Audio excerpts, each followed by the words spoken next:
Hello and welcome to Ahead of the Curve. This is your host, Jonathan Gelner, and thank you so much for joining us today. This podcast is powered by Stick and Ball TV, the baseball and softball streaming platform. If you're a coach with a growth mindset, then Stick and Ball is a no-brainer. With the weekly updated videos from some of the best baseball and softball coaches in the country, there is no excuse not to get better. Check it out at stickandball.tv or on the Stick and Ball TV mobile app. This episode is sponsored by What About Baseball? It's no secret that we live in a world with constant electronic distractions. Families are spending less time together, and kids often can't look up from their devices. But the What About Baseball brand is here to help. What About Baseball is a family-owned, baseball-centric business whose focus is on providing the best baseball toys, games, and accessories to bring friends and family back together to bond over the great sport of baseball. Starting with their best-selling Classic Edition board game, What About Baseball offers fun and exciting gameplay for fans at all levels from beginning to expert. Whether you want to teach someone the basics of counting balls and strikes, or whether you are deciding if you should suicide squeeze, the What About Baseball Classic Edition board game is a proven winner and has the reviews to prove it. Even better, it's made right here in the USA. What About Baseball would like to reward Ahead of the Curve listeners 20% off their best-selling board game and free shipping. Go to whataboutbaseball.com/curve to get your special offer. Once again, that's whataboutbaseball.com/curve. On today's show, we have on Derek Sullivan, head baseball coach at Sac City Community College. Derek begins his 8th season as the head coach of the Panthers and his 16th as a member of the coaching staff, including his 19th involved in the City College program. In addition to his coaching duties, he also teaches full-time in the Kinesiology, Health, and Athletics division.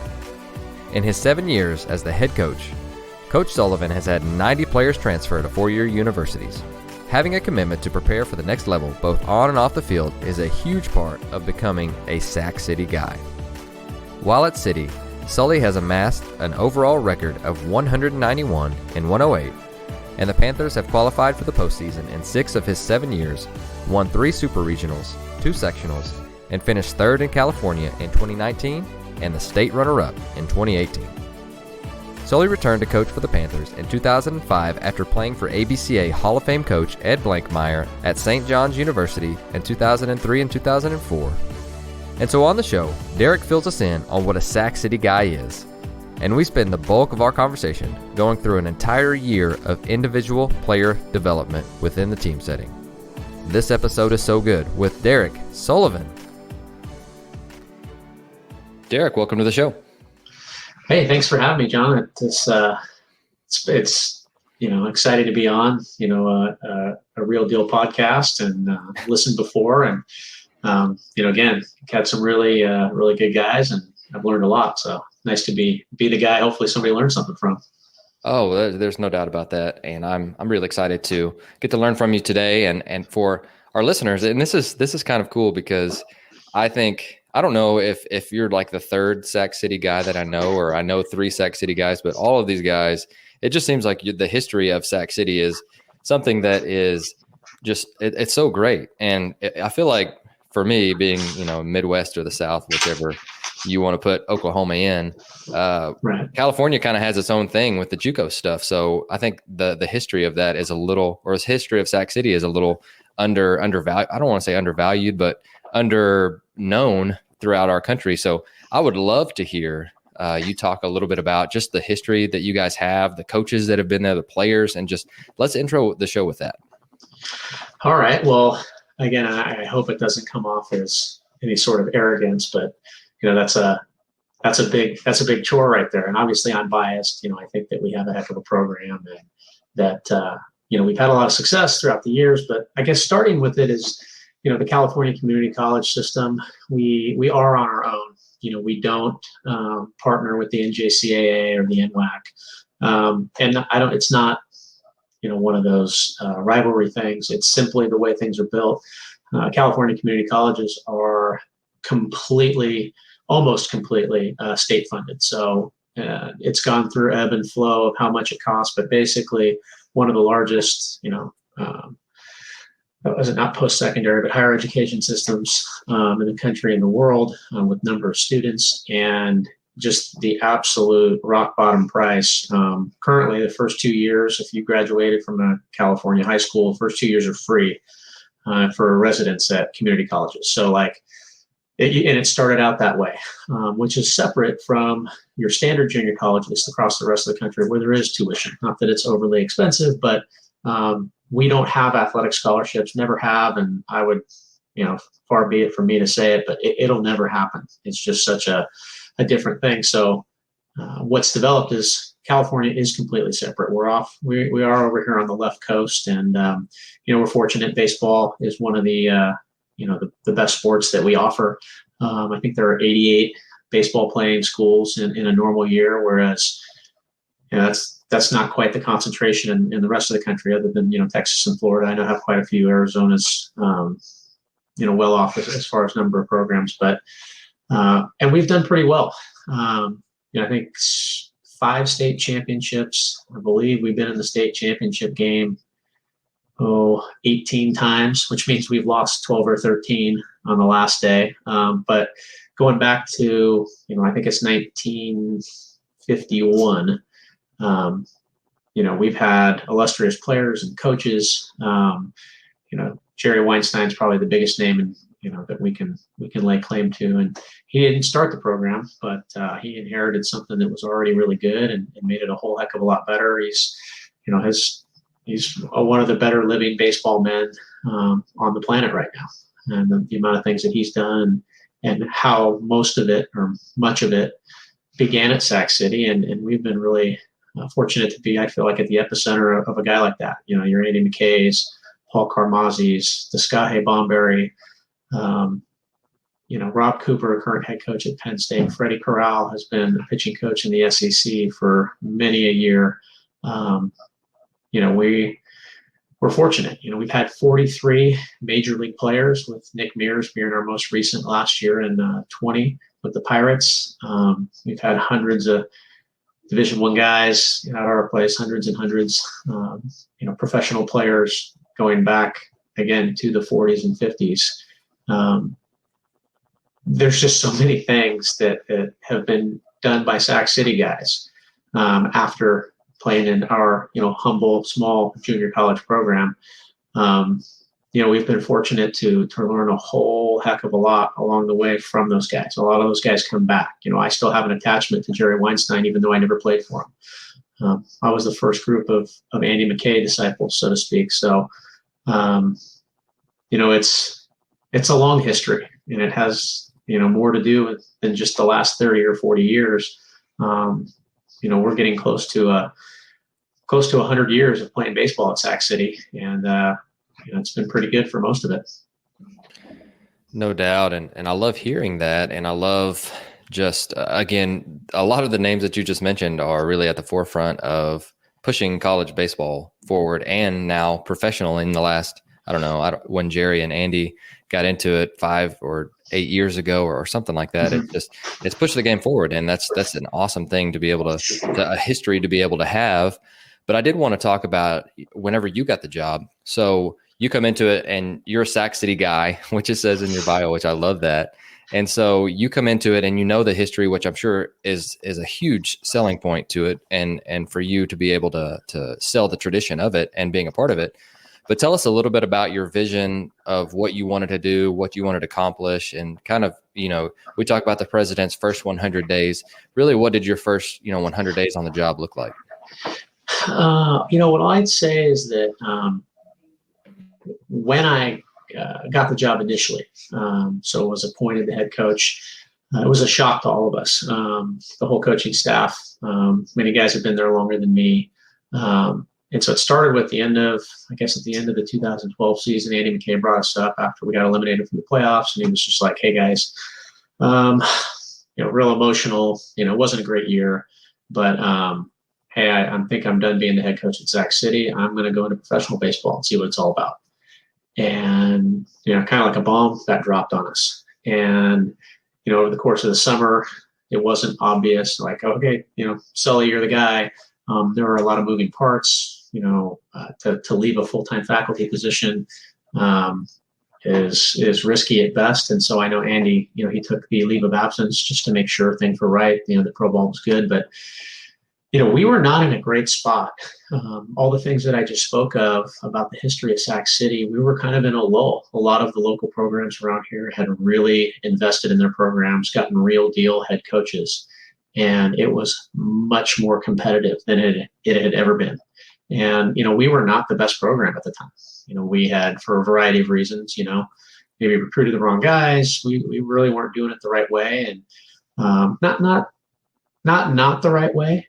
I don't want to be overly harsh, but there were better ways, and we were stuck in our old ways. And as much as those things have been successful, when you get attached to things that have worked but have ultimately been passed by, whether that's techniques and coaching and how you value player relationships or how you treat your players, what have you, we weren't in a great spot, and we were kind of hanging on and grasping at what we had been, as opposed to being transformative and trying to turn into the type of program that we had always been for decades, which was progressive, which was what's the next thing, what are players not so much into, like, we're just going to do the next hot thing, but what is professional baseball, what is Division I baseball, what are they finding, what are these techniques, what are these ideas that they're incorporating that are making them continually successful, or what are the new the up and comers doing.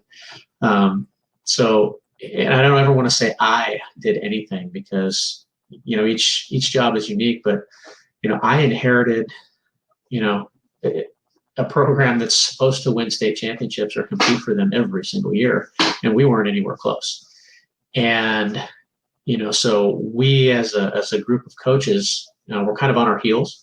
Again, it was a great opportunity individually. I think, I look back on it, I feel like I was the right guy to do what needed to be done. But the first couple of years, I'll be honest, they weren't the most fun I've ever had, because it was hard, and it's, learning what you're doing wrong, and then coming face to face with, hey, if we keep doing this, this ain't gonna work. And, so my vision was, this is Sac City. We've always talked about, we're a process-oriented program. Players are first. We wanted to be an environment where major league players could begin their journey. And, we wanted to be able to step into every spring with the idea that we can actually talk about competing for a state championship.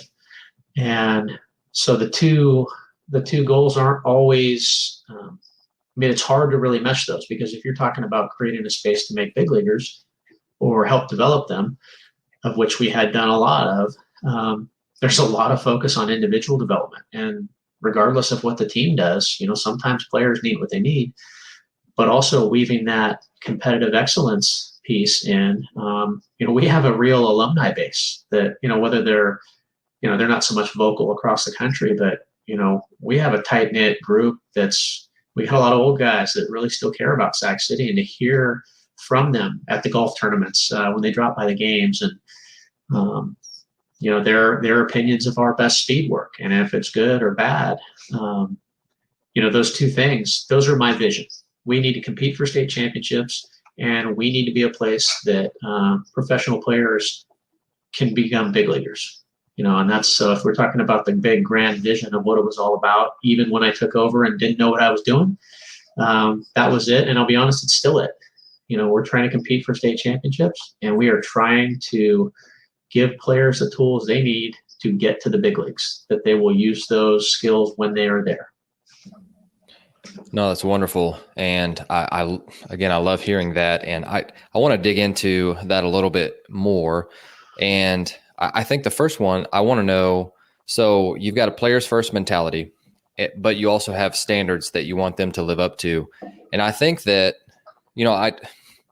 I may be biased in this opinion, but I feel like almost in every generation, in every history, we do something and then we overcorrect and then we go back, and it's almost like a revolution. So I've always tried to stay in the middle of everything and just try and take the best of things as I go, like stay very neutral in thinking and not want to one way or another.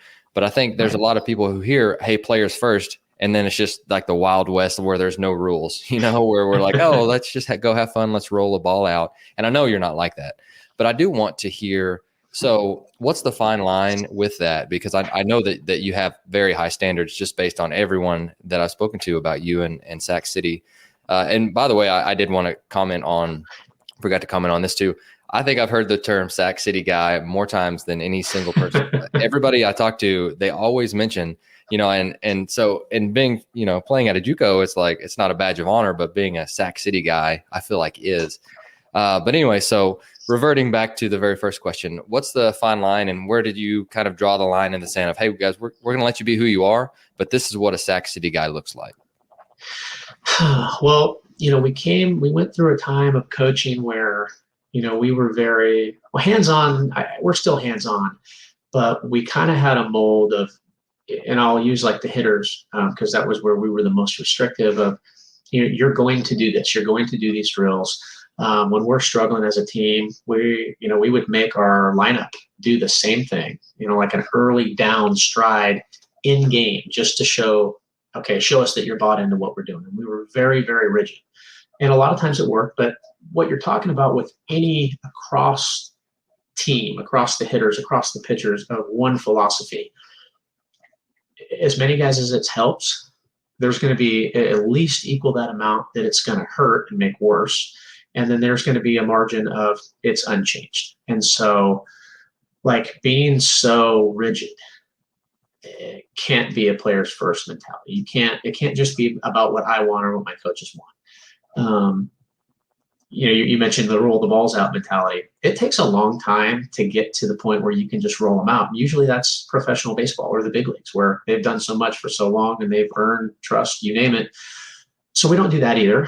But somewhere in there is, this is a hard game. And when you start to understand, whether it's motor development or how bodies move and what restrictions, and certain athletes or non-athletes have, you have to allow for individual freedoms. So we go back to, what does players first mean? It's you're going to allow these guys to be who they are.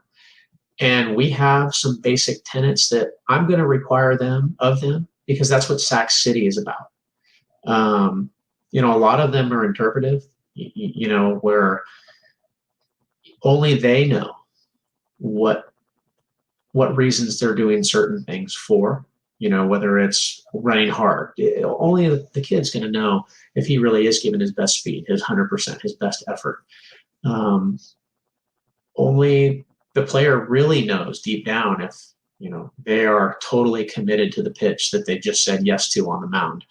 But only the player knows how often they are actually in the moment, being in the present, and if they're actively trying to play those pitches. So we're promoting certain ideas, but we're trying to really work hard with our guys to develop a trust in telling them the truth, so that we can get to the point where we just let them play. We just let them play. We've learned their strengths and weaknesses. We've made them aware of what they are, and so they're not shocked when a sign is called or not called. And really, I think this guy Bomberry, my pitching coach, he didn't play at Sac City, but if he's a Panthers Panther. He's a Sac City guy through and through, even though he never played. One of the most powerful things that he brought back to us, and really it was a learning experience of his individually, but noticed of our program right around 13, 14, 15 is, our players need to like us, not be our best friends. We don't need to do that. But if they don't enjoy their experience, again, going back to players first, if they're not having fun, even in the toil and, the Navy SEAL term, embrace the suck, if they're not embracing the suck and enjoying the hell out of it, we're doing something wrong, because it's way too difficult of a game to make it hard and unenjoyable. It's going to be hard. It's going to beat you up.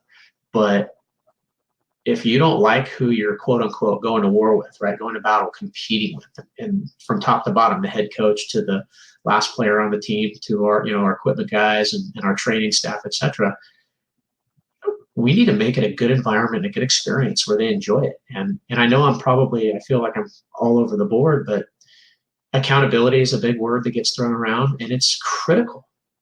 But it's self-accountability. We are constantly trying to find ways to, have their peers hold each other accountable, and really just understanding the idea of self-accountability. That's what's going to get you your scholarship. That's what's going to get you to, that really good next program and have you able to survive and thrive. Because, junior college guys, as they go to the 4-year level, or anybody as they get into professional baseball, it's pretty cut and dry. If you don't bring it with you, you're probably not going to get it there, whatever that is. When you're 21 years old, moving forward, you're not being recruited or signed to have your hand held. You need to know how to do it. And so honesty, brutal sometimes, holding guys accountable for the main parts of our program: best speed, being in the moment, playing pitch by pitch, competing with whatever you have. I have all kinds of mantras, but, give 100% of your 80% on a given day. And really loving that process, creating an environment where guys love how hard it is. Not because I'm a jerk or our coaches are so rigid. It's we're all on the same page. Like, hey, I want what you want. I want to know what you want. What is your mission? What are your goals? Do you want to go to college? Do you want to be a pro? Do you want to start at this position? Whatever it may be. You want to be the best player you can be. Once I know that, I can now get on their side. I can help them with their mission and their dream. And so it's not easy. I probably just made it way too lengthy, which means I need to continue to get better at defining it. But, getting to know your players, really getting them to understand whatever program it is that you're running or trying to implement, and then get on their side. Be on their side, and then require them to be on your side. And it kind of plays in hand, right? The more, I guess the simple way to say that would, Jerry Weinstein, the first person I heard say it, not that he didn't steal it from someone else who was equally as good, but how much you know until they know how much you care. And that's the jumping off point. So players first is, you got to care about them. You got to care about the things that they want. And then how do you weave what we're trying to accomplish, what my job at Sac City and Sacramento City College and what our campus values, and weave those things into, what your players want to do as well. No, I really like that a lot. And again, thank you for going so in depth with it. You didn't go too long, I promise. But, one of the things that I did mention earlier is, with different waves of things.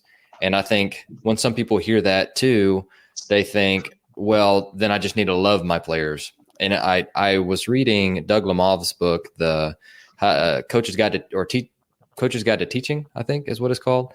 And He mentioned there was a quote in it that said, players do care how much you care, but they also want you to help them get better.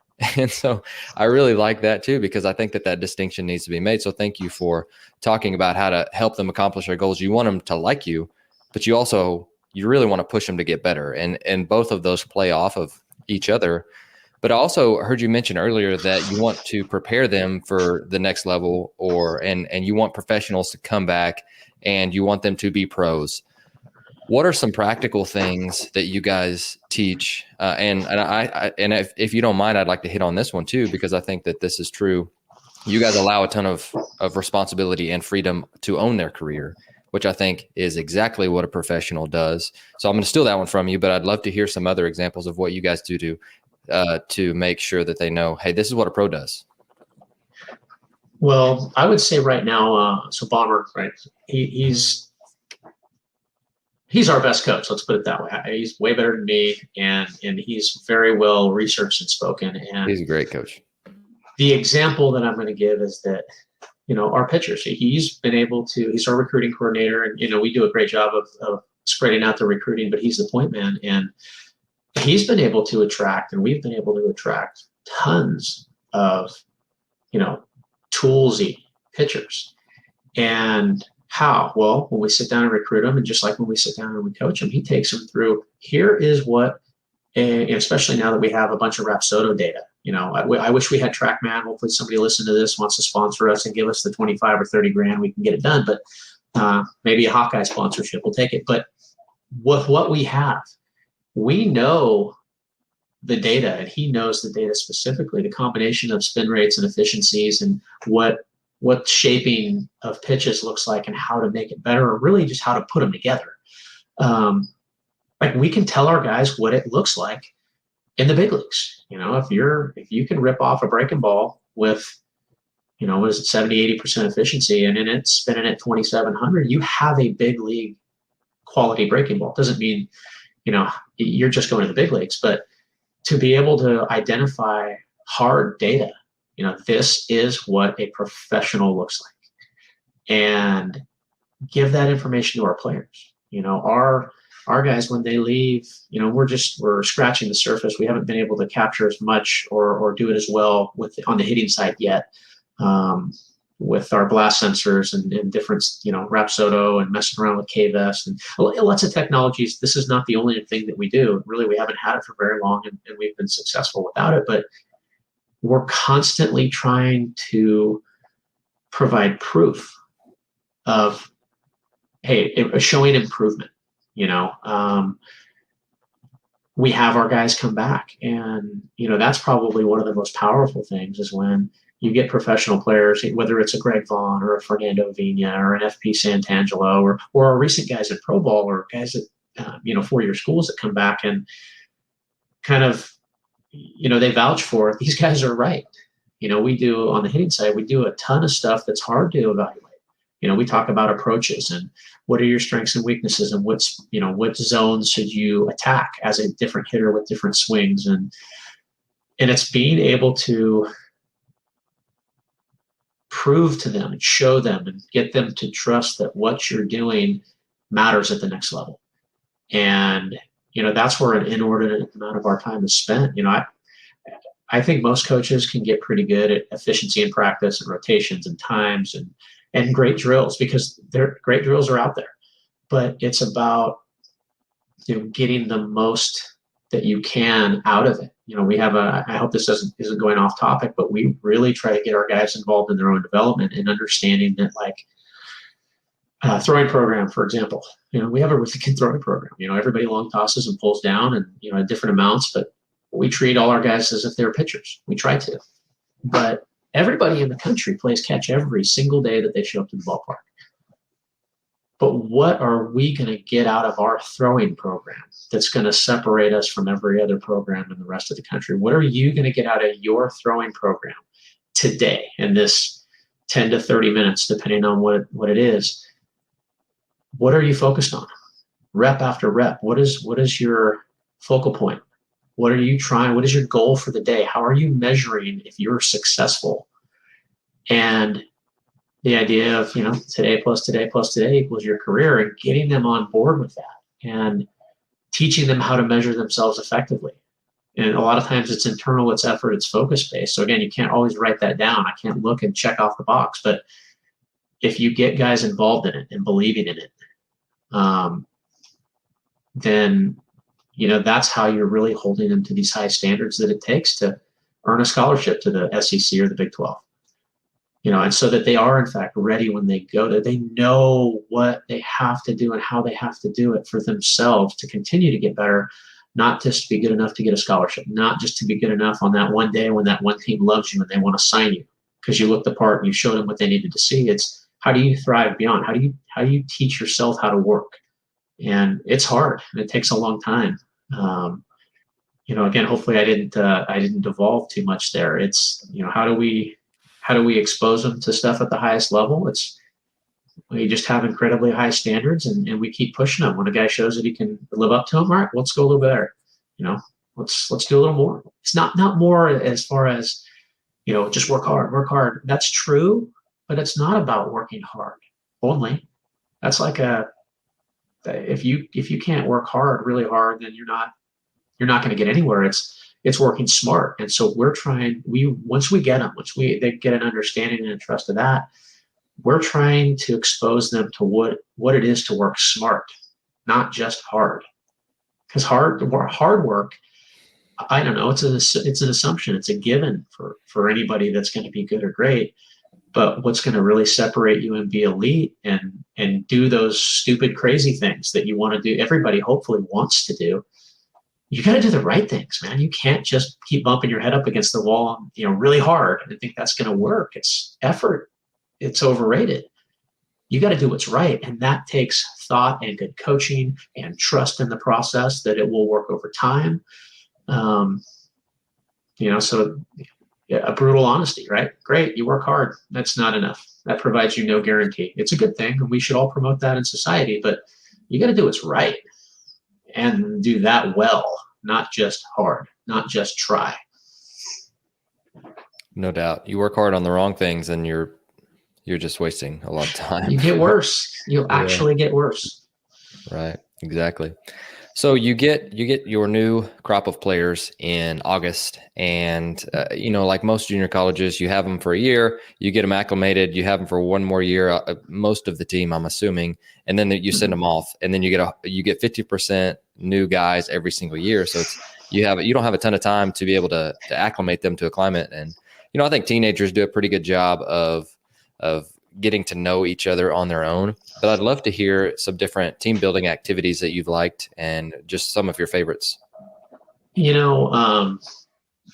spend the maximum amount of time together as we possibly can, and in a lot of different rotations and pods and waves, just to be as efficient, as effective as we can with different groups of players. But, one of the best team building activities that we do, and it's going to sound funny and it's really basic, but we do a lot of fundraising, and whether that's working college football games or like parking and concert parking and concessions at our football games, making nachos and hot dogs, big events on our campus that we're fortunate to have for local high schools, because we have a really large football stadium, working those events. I remember when I was a player at Sac City, that's how I got to know my teammates, that extra bit of the best, yes, in baseball practice and spending so much time with your position group, but away from the field, but still together for a common purpose, even though, that's crappy, right? Making nachos, that's not fun. Spilling them, sweeping them, cleaning it all up. But we do a lot of that kind of stuff because, again, the motive is that and we need to buy a pitching machine, we need to have the money to do that. We lead the state in the amount of baseballs that we buy. And Rawlings is, they love us because we buy at least 100 dozen baseballs a year. We lose them all because we have this phenomenal on-campus facility, side note. But when it hits a nice old brick building, that ball cuts and you really can't use it. But so it's born out of that, what the program needs. But the more that I require my guys to spend time with each other doing things for the baseball program, we get pretty close. We're fortunate. We have a wide recruiting base, so we'll traditionally have a number of not team apartments, but apartments where guys, groups of guys live together, and that forced interaction at the beginning makes for great relationships around the end, around your team. And so that's a lot of it. Like you talk about the first crop, sometimes we'll have a fundraiser job before we ever meet in the fall because we have an opportunity to work. And so our guys are already getting to know each other. These dudes from across the country at times or different countries. We've had some Japanese players, and it's critical that time that they spend it together. The biggest impact in season, let's culture builder, team builder. We stole it. Bomber saw it, and we brought it over. The Atlanta Falcons were the ones that we heard did it. It's called the Hero, Highlight, and Hardship, where you stand up. I usually start it on the head coach. Coaching staff goes through it too.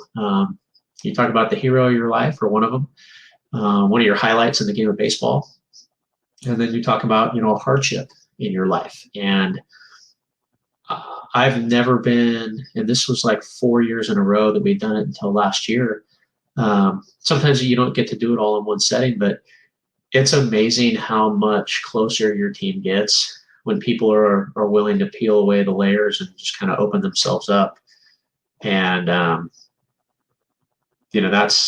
I recommend that for any team, any college team or above, for sure, to do. It's incredibly powerful, and you get to know the people in your locker room well, when they're willing to share, if they're comfortable. But sometimes there are some really difficult things that are surfaced. But again, team building, culture building, those activities, right? The fundraising stuff, and then just the opening up of your team in the locker room and a safe space, kind of with your boys and hopefully people that you trust and respect. Those have been awesome in my viewpoints. And there are many ways, right? Not everybody can afford to go to a ropes course. Those are freaking awesome, but it's also not necessarily the most effective. We've gone paintballing before, bowling. Those are wonderful, but I think just the more time you can have your guys spend with each other, and me as the head coach being there for those times, not just making my assistants do everything and me being gone, it matters. And it's just time. No doubt. Speaking of fundraising, I am 100% familiar with the JUCO games fundraising. I remember, just a side note, short story. I remember standing at, I think it's Phoenix Municipal Stadium. It's wherever the Cardinals play. I remember standing and doing the waving with the parking lot, standing on a parking lot, and it's, I think, August, and it's probably 120 degrees, and I'm just wondering what the heck I got myself into. It's the only time in my life I think I've ever had the bottom of my shoes melted, that it was so hot. I will never forget that experience. But we did get lots of cool gear, and it was worth it in the end. But there's no team building and toughness building activities than standing on a parking lot in that. But no, I love that, and just throwing that in there. But as far as player development goes, I know for me, I know Bomber he does a fantastic job, and he puts out a ton of stuff, and so do you as well. And so I know that you guys are doing some really cool things for player development, and you've already hit on several of them. But just as an outline goes, if we're wanting to steal some ideas from you, and again, that we're speaking to a lot of coaches who do have an off season and then working their way into the in season, but just what are some different, I don't know if you've got them segmented or periodization model, whatever that you want to call it. But if you've got that, then that's great. But I would just love to hear just some different highlights, how you use player development, or just some different, just different advice that you want to give coaches that are listening. Yeah. I think, again, something that I heard said by Jerry Weinstein that really has stuck with me, as simple, straightforward, is anything that you can do as a coach with your program, with your team, that's promoting the quote unquote building a bigger engine, like in a car. That's first and foremost. So like one of the things that I know that we've done over the last 20 or 30 years, it's progressively gotten better, is how we lift, and not always how often we lift, because we are limited with classes. Again, the junior college model is that, it's class-based. They have to take a lifting class. We're limited in our hours of requiring them what that they can do. But, the physical training, you can never, ever almost do too much of it, and you have to kind of alter your practices. As an example, we almost never condition anymore. The standard pulls after a start, which don't get me started on that. That's eyewash. But we don't run at the end of our practices very often because we lift so hard. Because the other thing at the junior college level, you cannot run a successful junior college program in any sport saying that you're trying to prepare your guys for the next level, or your gals, right? Again, I'm talking every sport, or sending them off to professional baseball. If they don't walk out of there looking like men, physicality needs to improve. I wanted to start with that, so development, physical development. A bad swing is a whole hell of a lot better when the guy's really strong. Right? It's simple, straightforward. But getting past that, right? That's not enough. You can't just have a bunch of strong guys, because then it would be easy. We really have a higher level of individualization for our practices than we ever have. It's just continued to evolve. If you watch our pitchers practice at William Land Park in the fall of a normal year, Bomber's going to be sitting on the park picnic bench, as the 3 fields that we have open up, our poor man's spring training complex. And you'd walk up to him, you'd sit down next to him, probably have a bag of seeds, bottle of water, and you'd look around and you'd go, Bomber, are you coaching anybody? But what's really going on is there are like 5 different practices, 5 different buckets of guys, and guys on a velocity program, guys on a command program, and every different variation of that. And, and that's in addition to the rest of the team where, well, the outfielders are over on campus because that's their hitting day, on video, and we're going to do analysis. Whereas the catchers are involved in bullpens, but they're also, half of them are hitting in that, diamond 3. It's craziness, and that's why I also lead the state of California in coaches year in and year out, because to do it the way we do it, you can't get away with 3 or 4 coaches. You have to have all kinds of guys that are on the same page, but really good at what they do. Coaching catchers, coaching hitters, coaching outfielders, 2 infield coaches, 2 to 3 pitching coaches, and the individualization is something that we've really, really tried to do as well as we can. So, again, and we're fortunate we have the space and the location of our city park next to our campus, and how we can spread out. Our flexibility is pretty incredible. It's not the same at most places. It just can't be done. Not because we're better than anybody, but we're fortunate in taking advantage of our resources and where we are. As much as we can, we try to measure and test and assess and evaluate. And some years we've been able to do that more successfully with time and weather, but and that comes down to recording workouts, measurement of weighted ball toss throws, using the radar gun as often as we can, simply the stopwatch and how fast we're doing things and movement, turning a double play. There's a standard there. And it's not good enough if it's 4-4, it's got to be 4-2, because then everybody's out. Again, specific example.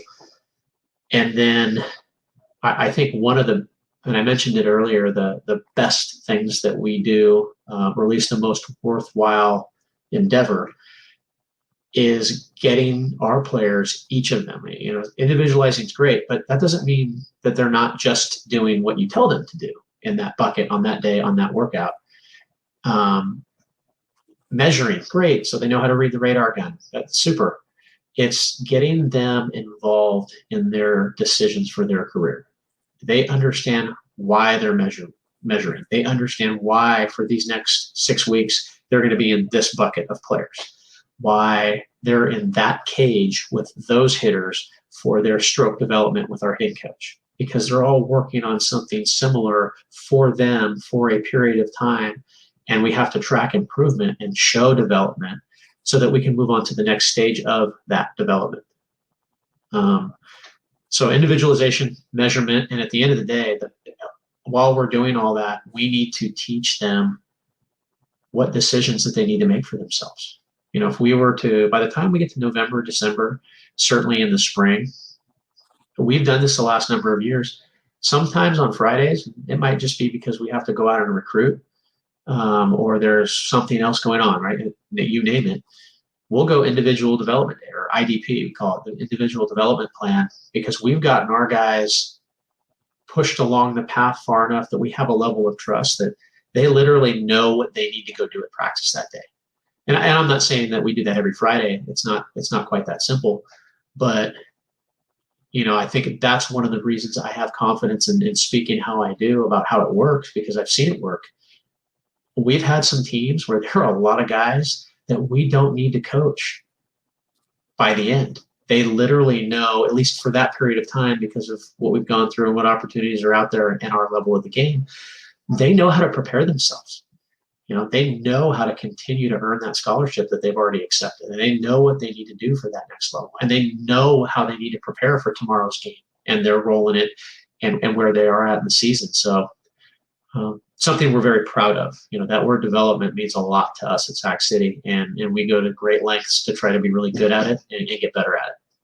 I love hearing that. And again, you hear that term a lot, but you don't get to hear the in-depth practicality that you just mentioned, which I think is really good. And so go through the fall, and we're getting into preseason. And now I don't know if that switches for you, but you're trying to get the entire team ready to play a season. And so walk us through just some different things that you do or critical things that you do for the preseason, so where you feel like you're in a good place before game one. So just to back up and kind of not recap the fall, but sure. We are almost, and there's a phased approach. It gets less and less, or a little bit less, never goes away. Our fall is almost as 100% as we can make it about individual player development. Individual, what it means to make that player and that player and that player better. Now, again, over the top, it's not like we don't teach them how to hold runners at second. It's not like we don't have a basic first and third defense. But we have not done a first and third offense by that point, right, until we get to January. And, and let's not act like we're just introducing it every year from scratch. With returning players, there's always going to be a level of aptitude that we currently have that we don't need to practice it in October. But, we'll run our pregame infield and outfield because that's really it's good for development of cutoff and relays. But the team stuff is absolutely secondary. The only reason that we teach and instruct much of our team defense in the fall is so that when we play our outside teams and our non-traditional scrimmages that we can actually piece together a baseball team. But we've, the cat's probably out of the bag. We haven't taught our guys how to sacrifice bunt the last 2 full years. Not like ever, but not until January, because it's not important for their development, not individually. Is it going to help our team at some point when we can move runners? Yes. But we try like crazy and have executed it pretty well. And trust me, it was uncomfortable to think about and possibly do, but we've done it. That stuff, when you're talking about dealing with players' careers, and we talked earlier about player first and getting them to buy into what you're doing and your plan for them, when we follow through on, hey man, we're not going to bunt, even though I might need to bunt you when it's important. But we're not going to do that in September. We're not going to waste. I want you to be able to hit. I need you to be able to hit line drives harder and further. We need to increase your rotational acceleration and get your attack angle of your swing into a better window before I need to decide that you're going to sacrifice your at bat to give us an out to move a runner. So again, kind of wrapping up the fall, when we come back in January, the one thing that we're always deathly afraid of is a bunch of rain, because we're in Northern California, and that we won't be able to play live scrimmages, live inter squads 3 days a week, because that's what we feel like we need the most is live games. They need to see me giving signals so that they know to actually look at me again. Because in the fall, I almost never give signals. We don't even have base coaches in the fall because we want to improve our base runners' ability to make their own decisions, on advancing bases or not. So what do we do in the spring? It's kind of a cluster of, man, I hope the rain subsides and we can play, because that's what we feel like we need. And the formula, if you want to oversimplify, is we think that we have some really good players and we work our butts off to get the best players recruited possible. And if we can make those, good players or elite, or hopefully elite, but the best players that we can find, if we can help them become better throughout a fall, all the things that, I guess traditional baseball, your small ball stuff, that, your execution, those things, your pick plays, your shenanigans offensively, if you can squeeze out a run in a crazy moment, that'll all take care of itself. If you have good players that get better, that you're able to help, hopefully we don't have to bunt very often during the season. So if we don't have to bunt very often, we probably shouldn't work on it so often that it takes away from our other things, if that makes any sense to you. No, I'm right there with you. And again, practicing what happens most in a game. And, obviously if you need to get a bunt down, you better be able to get it down. But at the same time, if you do that, and your team better than anyone else, if you only do that a couple times a year, then definitely right there with you. And we bunt. And what I would say is that I've become, as a game manager, not just the head coach of the program, but the manager of the game, and I run the offense, I'm not going to bunt with a guy that can't bunt. And I don't, and I think I'm a really good bunting coach. I could bunt. I could basic bunt. I could sack bunt. I needed to. But I didn't go to a Division I school because I could really bunt. I learned how to hit, and I could play defense and do those things. And again, your personnel will dictate what you need to do. You'll know which guys have back control. And then you call a couple bunts and, oh, that guy really already knows how to do it. Cool. We can bunt with him versus another guy that, well, if I don't think he can bunt and it's a bad matchup, I need to pinch hit. I better have another player ready.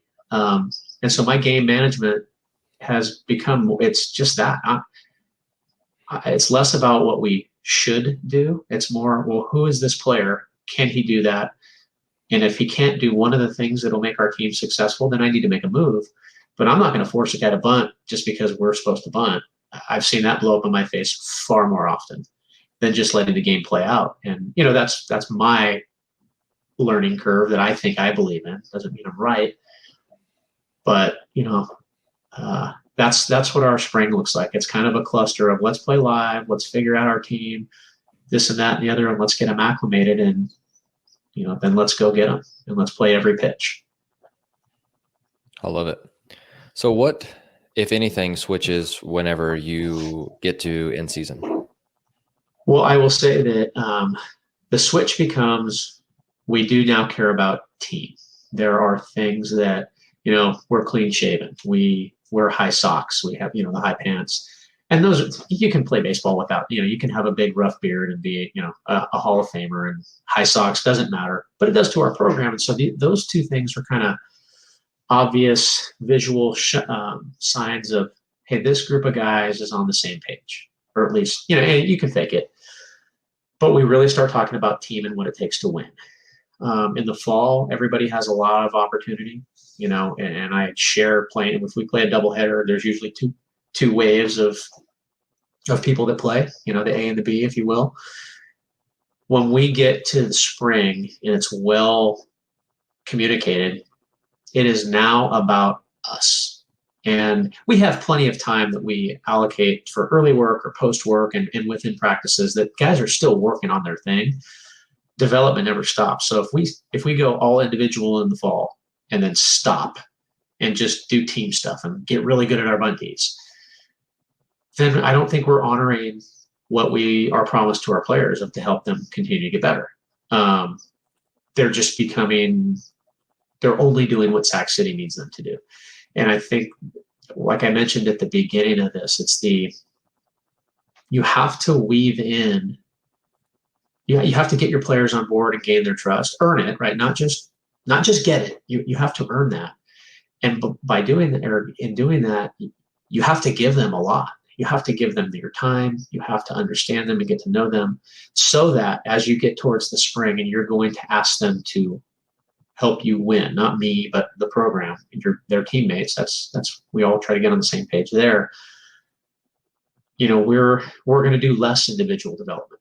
We will spend time on a third bunt defense if we decide that we need to. We are going to make sure that they understand, the 5 different first and third plays that we have, that we've used, 2 of them routinely and the other 3 once in each of the last 5 years or something. But it's that trade-off where, hey, we have a lot of guys in the program. We always have about 40 guys on our roster for a year. There's 10 guys in the lineup, man, when the game starts. And there's a whole hell of a lot of guys on the bench. And, it's prepping them for that. But I think that's also how we keep our long or lengthy bench in games, not so much in games, but in the program and over time is, we still try to make them better. We're not just worried about wins and losses. I don't just get ticked off if we lose and carry it through a weekend. I'm constantly thinking about the red shirts that we're carrying, and are they taking full advantage of their time while they're not playing? The guy that hasn't played for a couple weeks, is he getting better at batting practice, or is he pouting and doing the same thing? Well, we just prepare them for how harsh it becomes, right? If you're not a player that gives us a chance to win, you'll never play. And if you decide at the beginning of the year that you're not in the starting lineup and you chalk it up, then you're not a Sac City guy. That is absolutely not the case. So, we're all about winning when it gets to the spring, but we absolutely, I don't want to say sprinkle it in. There's a piece of every day that will allow our guys to keep getting better. And if you're not there at the beginning, you can be there at the end. But we keep going, hey, if we're winning with 9 guys in the lineup, then those guys, they'll keep playing. So there's no guarantees, but we definitely want to make sure that those guys are ready, that are backing them up. No doubt. And so you get through the regular season, and we're in the postseason chase right now at the time of this recording. And there's a lot of guys that are listening who are either in it or preparing their teams for a postseason run. And so is there any advice that you would have in regards to, okay, we've worked all of our year up to this point. Now what? You hear a lot of coaches say, hey, we want to cut back on some things, be lighter on their legs. We want to really push this or that. But I would really like to hear your advice on that. So, yeah, and the short answer is both those things you just said is we're gonna back it off physically. We'll lift a day less a week type of thing. At this point, that would be the other thing that we've changed is that we used to lift at 6 a.m. for the entire year, and the more we've learned about like sleep studies and rest and recovery, it's good to, I don't want to say weed them out in the fall, but it's a little harder. You see who's committed, but now we're lifted at noon in the spring so that our guys actually get an extra hour or so of sleep in the morning. And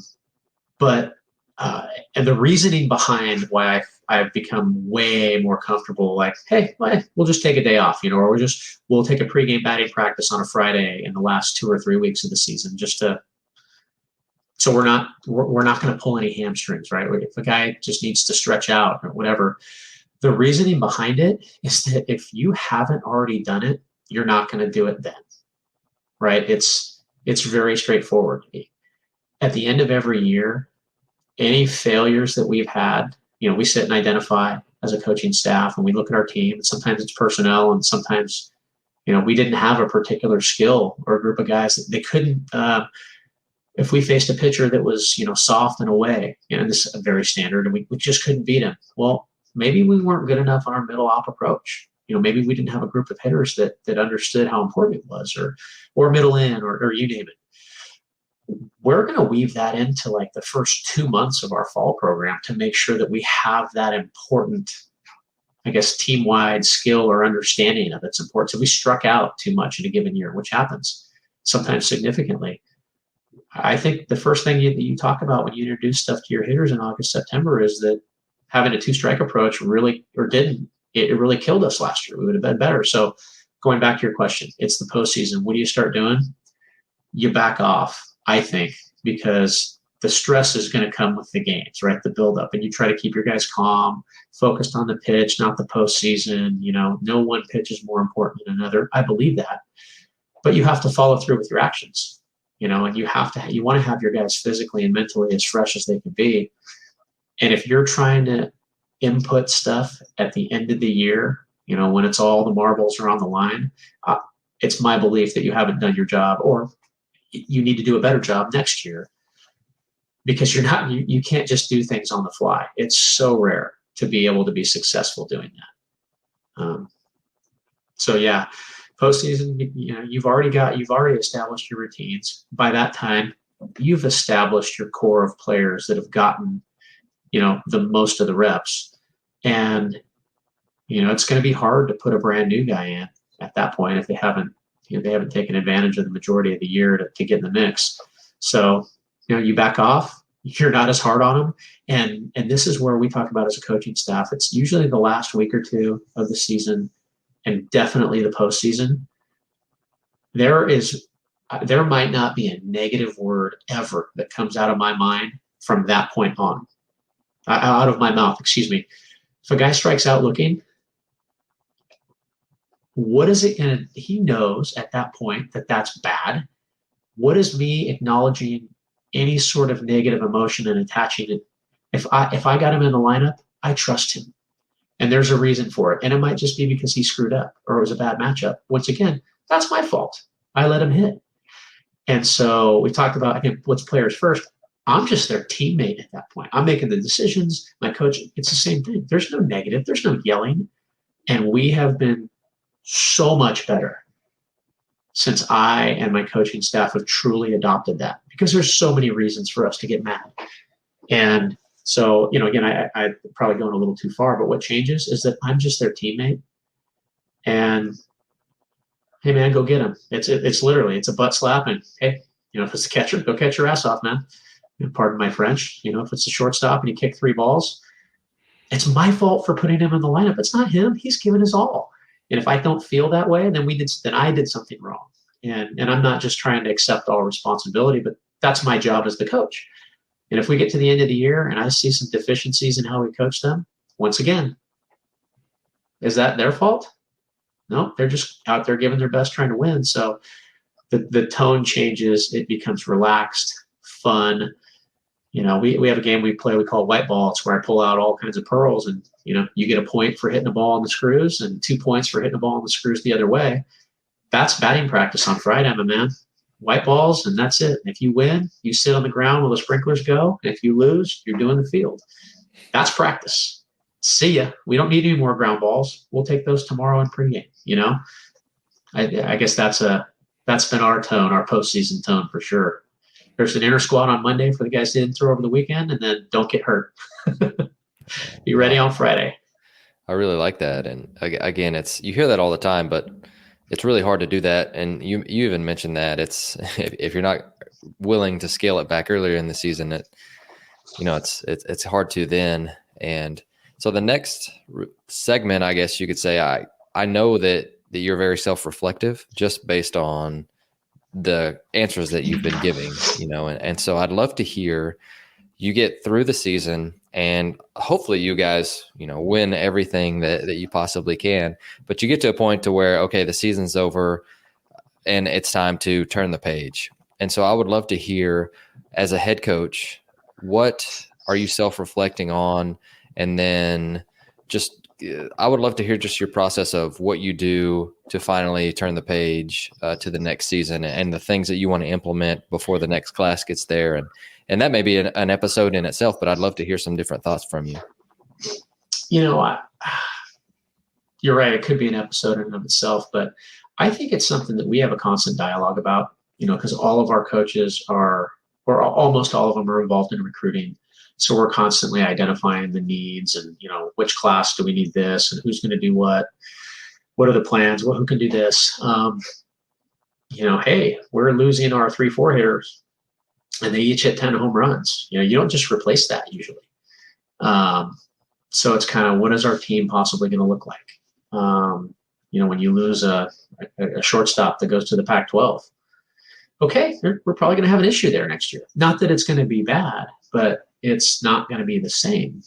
And to say that there's not one moment in time ever, and sometimes when it rains, it pours, right? All of a sudden you get 3 shortstops that are, one's a kickback, one's a guy that didn't get drafted as high as he wanted to, and you're going to get him. And the other guy's the best high school kid in the area. And all of a sudden you got, great problem to have. And everywhere in between. Sometimes you got to convert a guy to catcher because the other guys that you're bringing in just aren't going to get it done.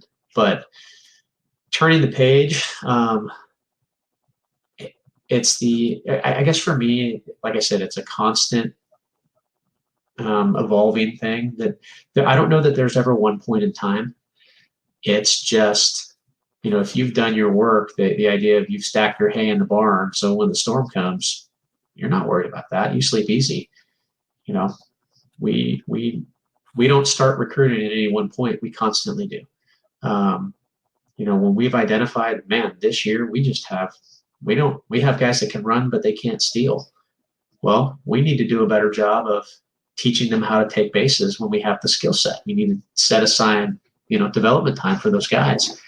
And, it's, I guess when the season's over, even when you win or get close to winning it, there's that quote unquote hangover time where you don't have practice anymore. You don't have the build up to the weekend of the games, and you need some time away.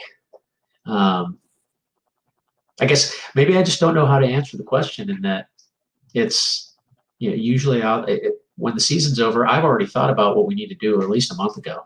I think we're getting pretty good with our current coaching staff that's been together at, we already know. I think most good coaching staffs do. In the middle of the spring or the middle of the season, for the most part, where you're going to be deficient. And hopefully you're already making those adjustments so that you can compete better this year.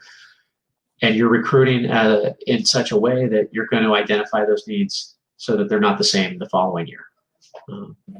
Hopefully that kind of answers the question. I mean, there's not a point in time. I think if you're doing it right, you're not willing, you don't push that conversation off to the end of the year. If you can't throw strikes, the guys that are all coming back and your strike percentage is in the 50s, we need to do some different stuff. And you should be starting it, not so much you're trying to patch the leaky ship, but you identify it, and that's something that's talked about in May, not July. Okay, guys, remember last year how we couldn't throw strikes? Yeah, we did. We remember. It's constant for us, I think. No, that's a great answer, and it's probably the best answer you could give, because one, it's honest, and two, it's an ongoing process. It's not we did with what we had, with what we thought, we stuck to our guns, and then we never did adjust, which it's a game of adjustments. Yeah. But that's basically an entire year. So, Coach, I appreciate you taking us through a year of being a Sac City guy. But I want to get to know you a little bit better. So I've got some quick hitters before you go. Okay. But I know you're a learner, and so I'd love to hear what's something that you've learned lately that's gotten you excited. Oh, I think lately learning more about the different sleep studies that are occurring or have occurred already in professional sports. I know the NBA is kind of at the forefront of, how impactful getting good sleep is, and rest and recovery as it relates to injury and high performance.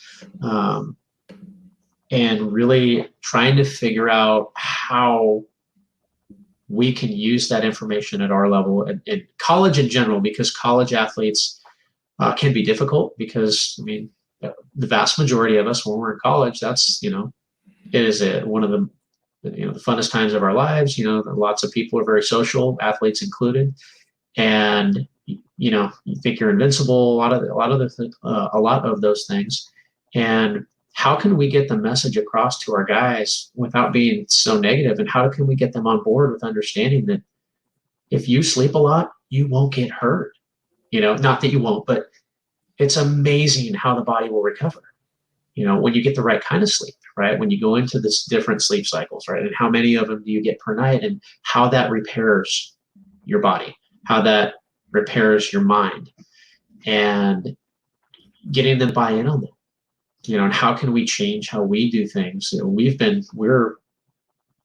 have a formula and a structure that's been very successful, but it is definitely not with us. It's not, if it ain't broke, don't fix it. It's when you find something that you think and you believe in, like again, sleep and rest and recovery. It's unbelievable how impactful it is, and how much that and a good diet will take care of so many things, including strength building. How can we break what we already have and make it better? And I think so that a lot of the sleep studies and the information, and trying to involve more of it in what we do, or at least allowance for our guys to take advantage of it. When we create the opportunities in our program structure, like I said, not lifting at 6 a.m. every morning or 3 days a week, we're giving our guys the chance to take advantage of the information that we're giving them. I can't make them sleep, but if I open up those times for, no, you don't have to be anywhere, sleep, they will be when they believe us, if they believe us. And that's what I'm like the most recent of learning, excited of something that's been really new to a lot of people, and seeing how we can take advantage of it. Oh, that's great. And something that I think I truly believe in too. Next question is, what is a change that you've made lately? This may play right into your sleep studies, but what's a change you've made lately that's made a difference? Well, I know that, yes. So I'll move on to another one. But our guys love that. we get to the spring and they're like, I'm sorry, we're lifting at noon. Then we practice. We've never done that. And so they've loved that. I think it's had definitely a positive impact. We've instituted a motto, and I took it from my hitting coach. And, again, he said it, but I've promoted it more and more of probably gonna have t-shirts made for our hitters, but ground balls suck. I don't want to say we're, launch angle you. I don't want to try to get on one side of that argument or another, because the fact is that launch angle has always existed. That's where I'm at. We don't teach launch angle to our hitters. We use the term because it's always been there. When you hit on the field, you don't need to describe launch angle. It's more of a cage thing. Hit on the field, goes where it goes. But the bottom line is that line drives and fly balls produce runs. And so when we talk to our hitters, we say it a lot. Hey, ground balls suck. We'll go through BP, and if the guy is rolling over, it's not about his swing and rolling over. We don't even go to that. We just say, hey, ground ball sucks. Stop it. Stop. And I think our hitters respond to that well, because they understand the truth behind it. Not everybody needs to hit the ball straight up in the air. Few guys can hit that high angle and be successful. But if you hit the ball on the ground, you're not going to be very successful. There are times where that works, and that's good, and it's positive for the team. But we just say ground balls suck a lot to our hitters, and I think it's the beauty is in its simplicity and the message that it carries. Maybe we're recruiting all kinds of better players, but our slugging percentage and our runs scored are going up, and that's not because of that, but it certainly matches up, and it's promoting that idea. And that's exactly what I want our guys to think. So ground balls suck. Next question is, what is a drill that your players love that we can steal from you? Oh gosh, the best one, and I'm an infielder, and so again, this is the one that's near and dear. There's nothing like competitive ground balls. So at the end of infield practice on a given day, not every day, but as often as you want. And I know I can say I did it when I was a player. We're not professionals, but on Friday, individual defense, or maybe it was Thursday during a given week, doesn't matter.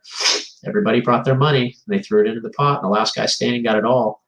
And we always talk as coaches about bringing the competitive mentality to practice. And some people will tell you it's next to impossible. It's not if you're able to create those type of competitions. And when 15 infielders put $1 into the pot and you're in college and you don't have a job, it's amazing how much is riding on that ground ball, that 3-hopper coming your way. So anything that you can, and money, sunflower seeds, you name it, anything. Pride is a big deal. Anything competitive, but specifically competitive ground balls between infielders. You see who your gamers are. I think it shows true to the guy that you want the ground ball hit to in the 9th when you do competitive ground balls, and you can start that as early as you want in the fall. You'll start to see the guys that rise to the occasion. And I think so it's fun. Guys love it, and you gain knowledge of your team because of it. So it's that coaches love it and players love it for different reasons. No, that's great. And then finally, what is one book or resource that if you had the budget, you did a fundraiser for it, and you could buy a book or just anything in general that is going to make most of our listeners better, what would that be? Man, there's so many good books out there. Sure. So I've got 3. One from when I was a player that absolutely just transformed my thinking as a player. And that's Man's Search for Meaning by Viktor Frankl. It's a short read. What is it? Maybe a couple hundred pages, and it's not super, small type or anything. But understanding, the idea of, and I was just explaining this to our players the other day. For a time, Andy McKay, I think there were 4 or 5 years running where every player got a copy of that book. Literally, it was fundraised for, handed out, and we went over it. I've read that book 5 or 6 times in my life since then, and it has new meaning every time, but it's so impactful for, again, finding your purpose. And it's not just baseball, but it really does apply to what we all do.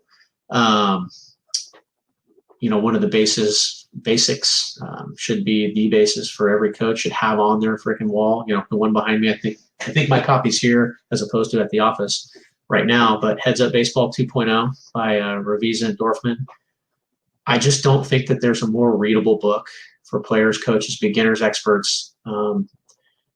Again, you talk about the beauties and the simplicity. It's the idea of Steve Jobs, in every Apple product that he had a hand in creating. It wasn't just about function. The form had to match. And I think that Heads Up Baseball provides both. It's the meat and potatoes, but it's the freaking Mona Lisa of the mental game. And it'll never go away.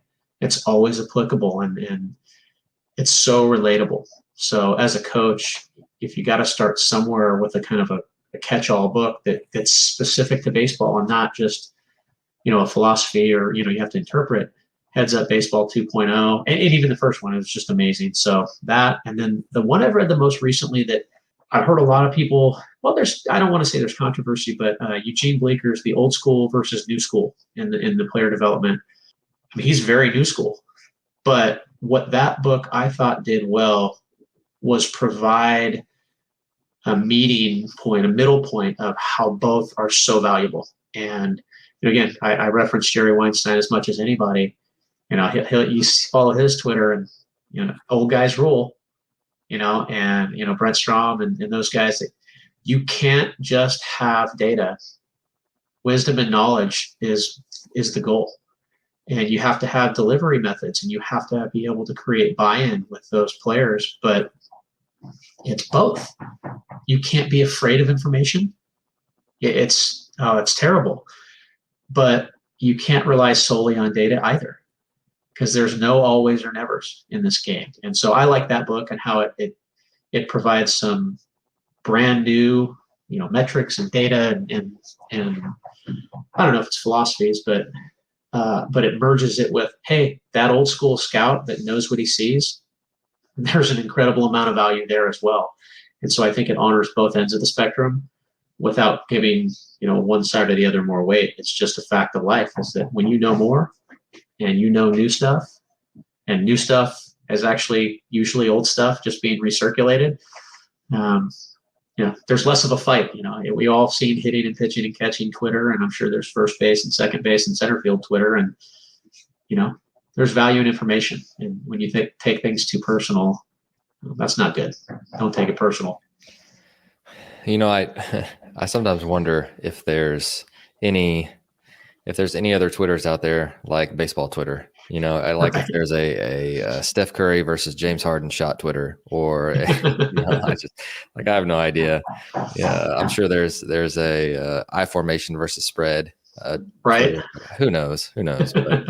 But, Derek, man, I loved getting to know you a little bit better today. I loved getting to interview you and learn so much from you. I'm going to link your Twitter and your email down below, but I do want to give you the opportunity to just speak to our listeners before you go. So is there anything else that you'd like to say before you head out? Well, I guess, the one thing that when I've listened to this podcast and then a number of others that I hear and I trust in the most, is that your ability, whoever you are, and whether it's a baseball coach or anything, but the ability to look in the mirror and identify things that you can work on. I know that's been a huge turning point in my career, and we didn't get to it specifically, but right around the third year, I had mentioned that we had a tough time, and we weren't really honoring what Sac City was as I defined it, or others. And we basically hit a reset button and said, you know what, we aren't doing this right, and we need to change it, and we need to get back to whatever our basics are. And we identified basically 3 key tools. We're going to play best speed, which is your best effort with every single breath you take. We are going to be good people, and we are going to strive to play this game in the moment as often as possible. And that's kind of all we coached for 1 year. And we went from missing the playoffs for the first time in 40 something years to being the number 3 seed the following year. And it started with, hey, we are bad coaches again. We are very average. We're holding on to a dying horse that is this name that's Sac City.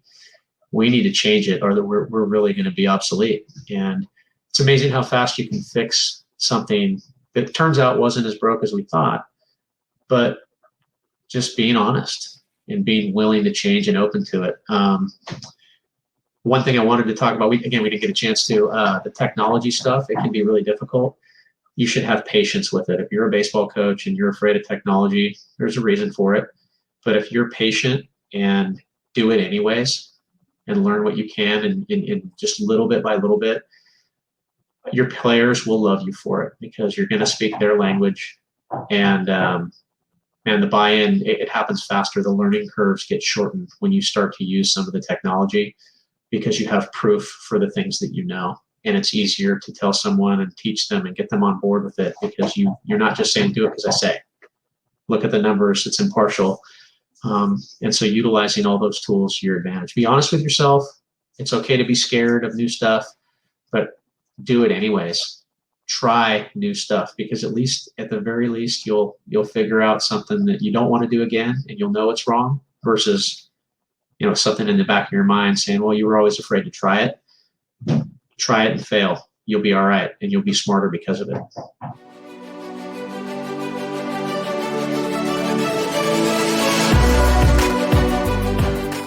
Thank you for listening to Ahead of the Curve. You can subscribe on your favorite podcast platform, which can include Apple Podcasts, Google, Spotify, Stitcher, or YouTube. And if you're enjoying the podcast, please share it on social media to help get the word out. Once again, thank you for joining us.